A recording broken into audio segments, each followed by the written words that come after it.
प्रिय विद्यार्थियों, आज हम बीए फर्स्ट सेमेस्टर के विषय शिक्षा शास्त्र के पेपर शिक्षा के समाजशास्त्री आधार पेपर कोड EDU 101 के फर्स्ट यूनिट के 1.5 सब यूनिट का अध्ययन करेंगे।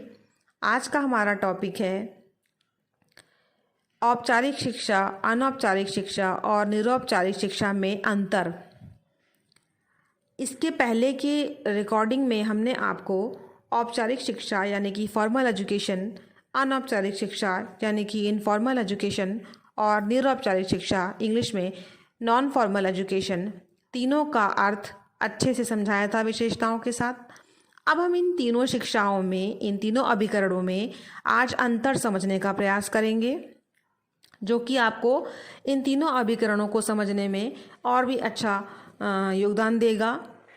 तो हम आपको सबसे पहले औपचारिक शिक्षा के बारे में बोलेंगे, फिर अनौपचारिक शिक्षा के बारे में बोलेंगे और फिर निरौपचारिक। एक पॉइंट को हम तीनों में डिस्कस करेंगे, फिर दूसरे पॉइंट पर आएंगे। ठीक है, तो फिर से सुन लीजिए।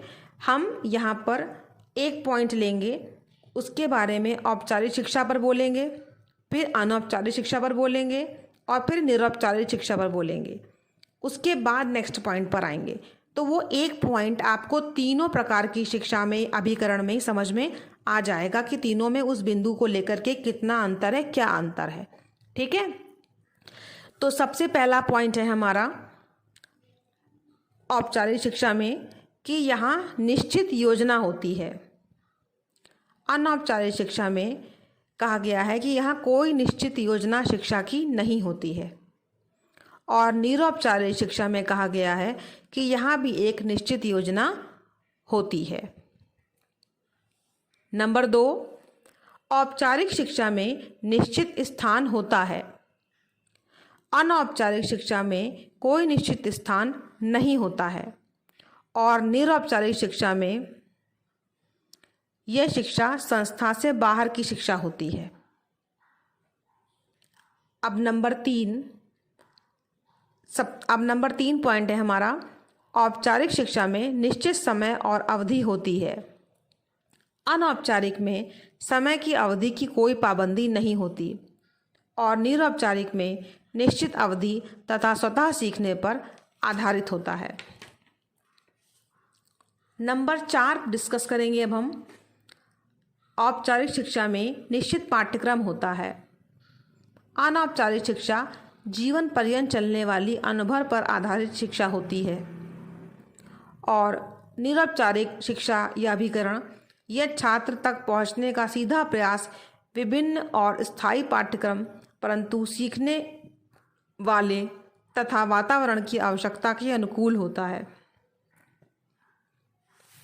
5वां बिंदु है, औपचारिक शिक्षा में प्रवेश के लिए निश्चित आयु होती है। अनौपचारिक शिक्षा में आयु का कोई प्रतिबंध नहीं होता है और निरौपचारिक शिक्षा में आयु का कोई प्रतिबंध नहीं होता है। 6वां पॉइंट है, औपचारिक शिक्षा में निश्चित शिक्षक होते हैं। अनौपचारिक शिक्षा ये मुक्त शिक्षा है, इसमें विद्यालय जैसे प्रतिबंध, पाठ्यक्रम, परीक्षा आदि नहीं होता और निरौपचारिक शिक्षा में भी लचीलापन होता है। ठीक है, और हमारा 7वां और आखिरी पॉइंट है, औपचारिक शिक्षा में निश्चित उद्देश्य होते हैं। अनौपचारिक में कोई बाध्यता नहीं होती इस बात को लेकर के, और निरौपचारिक में यह उद्देश्यपूर्ण एवं बहुआयामी आधार ना तो पूर्ण रूप से बंधित है और ना पूर्ण रूप से मुक्त होता है।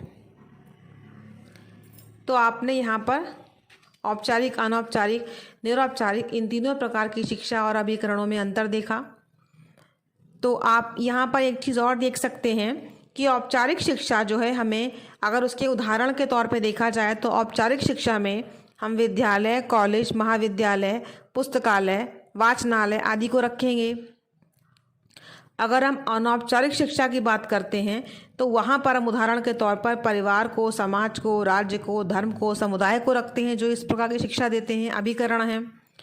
और जब हम निरौपचारिक शिक्षा की बात करते हैं तो वहाँ पर हम सार्वजनिक पुस्तकालय, दूरस्थ शिक्षा, पत्राचार शिक्षा, ठीक है, इस तरह के जो कार्यक्रम होते हैं उनको रखते हैं। तो मुझे आशा है कि आपको इन तीनों अभिकरणों में और शिक्षाओं में अंतर अच्छे से समझ में आ गया होगा। धन्यवाद।